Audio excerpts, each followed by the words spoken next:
National টিমের জার্সিতে নিয়মিত মুখ তাসকিন আহমেদ। চোট সমস্যা এবং অফ ফর্ম কাটিয়ে এখন দেশসেরা পেস বোলার তাসকিন, কিন্তু বাইরের ফ্র্যাঞ্চাইজি ক্রিকেটে বারবার অবহেলিত এক চরিত্রে পরিণত হয়েছেন তিনি। গত কয়েক বছর ধরে বারবার সুযোগ এলেও কোনো না কোনো কারণে সে সুযোগ নেওয়া হচ্ছে না তার।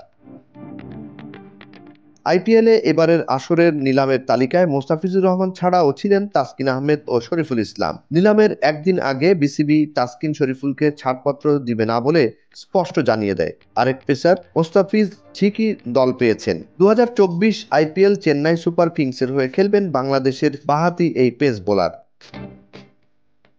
বারবার ডাক পেয়েও আইপিএলে খেলতে যেতে না পারায় মন খারাপ হয় এই দেশসেরা ফাস্ট বোলারের। সেই খারাপ লাগার কথাই আবার নতুন করে সংবাদ মাধ্যমকে জানালেন তাসকিন। কিছুদিন আগে ড্রাফট থেকে বিসিবি তার নাম প্রত্যাহার করে নেয়ার পরও সুযোগ শেষ হয়ে যায়নি তার। ড্রাফটের পরও আইপিএল থেকে ডাক এসেছে তাসকিনের।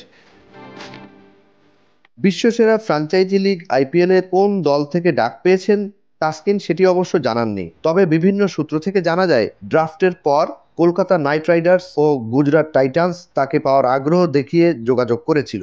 তাসকিন যথারীতি বিসিবিকে বিষয়টি অবহিতও করেন। এবার অবশ্য বিসিবির ক্রিকেট অপারেশনস বিভাগ থেকে সরাসরি না করে দেয়া হয়নি, বিষয়টি বিবেচনা করে দেখা হবে বলে জানানো হয়। এই মুহূর্তে ইনজুরি আক্রান্ত তাসকিন ধরেই নিয়েছেন যে এবারও আইপিএলে খেলার অনুমতি পাবেন না। তাসকিন বলেন, আইপিএলে এই নিয়ে তিনবার সুযোগ এলেও বরাবরের মতো এবারও মিস করবেন। তার একটু খারাপ লাগে, কারণ খেলোয়াড় হিসেবে সবারই ইচ্ছা সব ফ্র্যাঞ্চাইজি লিগগুলোতে অংশ নেয়ার।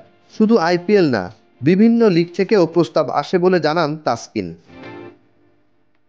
তাসকিন অবশ্য বিসিবির অবস্থানটাও বোঝেন। তার মতে বোর্ড ছাড়পত্র দিতে চায় না বিভিন্ন কারণেই। খেলাও থাকে, সাথে থাকে ফিটনেস ইস্যু। এবারও বোর্ডের সঙ্গে কথা হয়, তারা জানিয়েছে বিবেচনা করবে। ফ্র্যাঞ্চাইজি লিগগুলো মিস করতে তার মোটেও ভালো লাগে না, তবে হতাশ নন তিনি।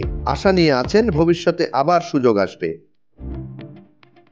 এদিকে বোলিং কাঁধের ইনজুরি সারিয়ে তাসকিনের তো এখনো মাঠেই ফেরা হয়নি। ভারতে ওয়ানডে বিশ্বকাপের সময় পুরো ফিট ছিলেন না, খেলেননি সব ম্যাচও। তবে বিশ্বকাপের পর পুরনো চোটের জন্য দেশের মাটিতে নিউজিল্যান্ডের বিপক্ষে 2 টেস্টের সিরিজ খেলা হয়নি তার।